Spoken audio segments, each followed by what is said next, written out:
দেশ জুড়ে লাগু হলো সিএ। এভাবেই আজ থেকে শুরু আবেদন। বড় ঘোষণা কেন্দ্রীয় সরকারের, দেশ জুড়ে লাগু করে দেওয়া হলো সংশোধিত নাগরিকত্ব আইন বা সিএ। একটি বিজ্ঞপ্তি দিয়ে আনুষ্ঠানিকভাবে সিএ চালু করার কথা জানিয়েছিলেন কেন্দ্রীয় সরকার। 2019 সালে বিল পাস হওয়ার পর 4 বছর পর অবশেষে চালু হলো সিএ। আজ থেকেই 12 মার্চ থেকে অনলাইনের পোর্টালে ভারতের নাগরিকত্ব পাওয়ার জন্য আবেদন শুরু হবে।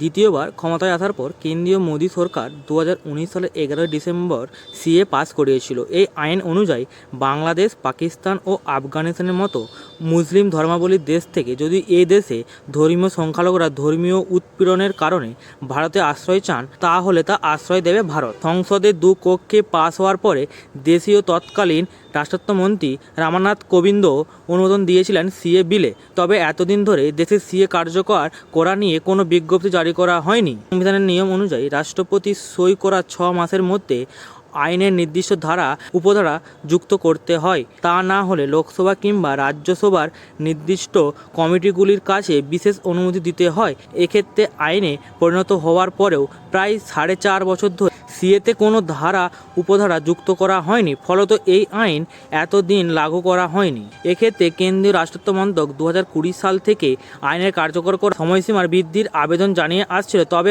গত বছরের ফেব্রুয়ারি মাসে কেন্দ্রীয় রাষ্ট্রমন্ত্রী অমিত শাহ ঘোষণা করেছিলেন 2024 সালের লোকসভা নির্বাচনের আগেই দেশে সিএ লাগু হবে।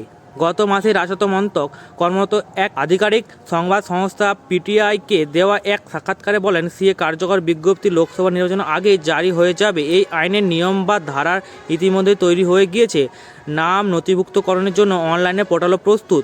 এরই সাথে তার সংযোগ ছিল। সিএর গোটা প্রক্রিয়ায় অনলাইনে হবে, যেখানে আবেদনকারীদের শুধু জানাতে হবে তারা কবে থেকে ভারতে প্রবেশ করেছিলেন। সিএ চালু করার নিয়ে নানান জায়গায় নানান মন্তব্য করলেও মতুয়া অধিসীর নদিয়া ও উত্তর 24 পরগনা সভায় এসে সিএ নিয়ে মুখ খুললেন প্রধানমন্ত্রী নরেন্দ্র মোদী। যদিও বঙ্গায় বিজেপি প্রার্থী তথা কেন্দ্রীয় মন্ত্রী সোনু ঠাকুর সংবাদ মাধ্যমে বলেন, ভোটের আগে সিএ কার্যকর হচ্ছেই। ভোট ঘোষণার 2 দিন বা 3 দিন আগে সিএ কার্যকর হবে। এমনকি নির্বাচনের বিধি চালু হওয়ার 1 ঘন্টা আগেও সিএ কার্যকর হতে পারে। অন্যদিকে রাজ্য শাসক দল তৃণমূল অবশ্যই সবসময় সিএ আইনের বিরোধিতা করেছে। মুখ্যমন্ত্রী মমতা বন্দ্যোপাধ্যায় সিএকে ক্যাকা বলে কটাক্ষ করেছিলেন। তৃণমূল সিএ প্রসঙ্গে একাধিকবার বলেছে যে নাগরিকেরা ভোট দেন, আধার কার্ড, ভোটার কার্ড আছে, তারাই এ দেশের নাগরিক। তাই তাদের নতুন করে নাগরিকত্ব দেওয়ার কোনো প্রয়োজন নেই বিজেপি সরকারের। তো বন্ধুরা, এই ছিল আজকে আমার ভিডিও। আমার ভিডিও যদি ভালো লেগে থাকে চ্যানেলটিকে অবশ্যই সাবস্ক্রাইব করে দেবেন।